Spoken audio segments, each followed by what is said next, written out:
believe, 12 turnovers the last couple games. What do you guys need to do on that particular area on the defensive end to get those numbers up? I would say typically the way our defense is kind of set up is we might not create a ton of turnovers, but I'm hopeful that we're like just a little bit more solid. We're protecting the paint. The thing that I would like to see us get better at is hawking the ball, having a little bit more ball pressure at times when guys are trying to sit there and be passers. How do we impact the ball handlers when they're coming off of pick and rolls?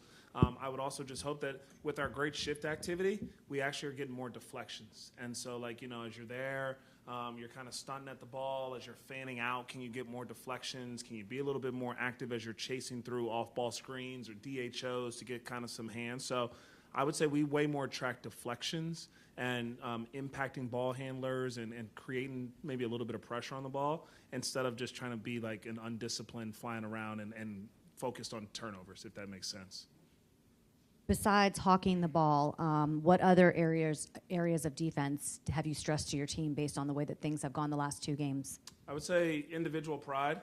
You know, I think that we've played two teams that drive the ball pretty well. They have some creators that really are just looking for space, and it'll be no different tonight with Randall, looking for space and angles. And so the guy on the ball needs to do a better job of not having your first point of contact when there's already 2 feet in the paint. You know, saw that a little bit on a black drive last game in Orlando where, you know, we're doing a decent job of keeping him in front, but by the time we even kind of touch him, he's already got 2 feet in the paint trying to go finish. And so tonight, whether it's Randall, whether it's DiVincenzo or Conley or McDaniels, you know, can you be a little bit more physical on that ball? Can you take a little bit of a better technique to have a slide step where you're absorbing contact earlier and giving just some more resistance? I have one more for you. I know that you had said that you had seen Kyle Neptune when you guys were in college, but you also mentioned that there was a DiVincenzo kind of relationship with him playing for him at Villanova. If you can expand on that just a little bit, how DiVincenzo was kind of like the middle person? Yeah, no, when I was in Milwaukee working with Dante and had the pleasure of him being on our Bucks team, we would always laugh and joke about our relationship with Neptune. And, you know, he talked a ton about how Neptune helped him, I think, during his time at Villanova and pushed him really hard and tried to force him to just be a little bit nastier and grittier, a little bit of kind of how Kyle played. And so we would always laugh, you know, oh, Nep, you see him on the sidelines and, you know, whether we watched a game or something. So that's kind of where the relationship or the bond between Dante and I and the relationship with Neptune kind of sparked. Going back to defense a little bit, I guess when you watch the film as a defensive-oriented coach, what, I guess, bothers you most? You mentioned a couple different things about turnovers and stuff and getting, I guess, guys and just what bothers you most when you watch the film about what's not happening with the way you want to on defense? Yeah, you know, one thing I would say is I think I'm just a coach. I love defense, but I love offense too. And I know that it's important that we are good on both sides of the ball. I think every successful team that I've been a part of, yes, you want to like lay your hat on something or really like this is our calling card, but you got to be good on both sides. I think if we go back and study some of the teams that have the most success, they're probably, you know, in the top 10 in offense and defense. Very rarely are you going to see some team that's like number 1 in offense and 30th in defense be sitting there as the last team standing. But the things defensively that I just want to see us continue to get better at and just continue to give consistent, competitive, like attention to detail are the physicality on the ball, the attention as the most important guy.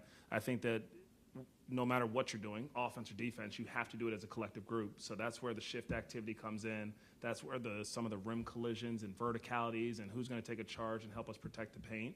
And then I think just continue to contest at a high rate. Contest without fouling, finishing possessions. I think defensive rebounding actually has been decent for us so far this year. So that's a good sign of a team trying to finish. But just some of the fouling areas and the shift activity can be a lot better on top of the ball pressure.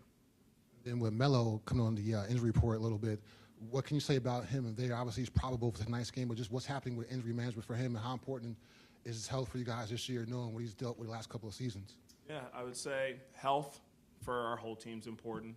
And so, you know, Pat Chase and his group do a really good job of, I think, tracking the work that our guys are doing and the intensity of the work and just trying to put together, I think, extensive plans to make sure all of them are available and healthy and ready to go for 82 games or as many games as possible.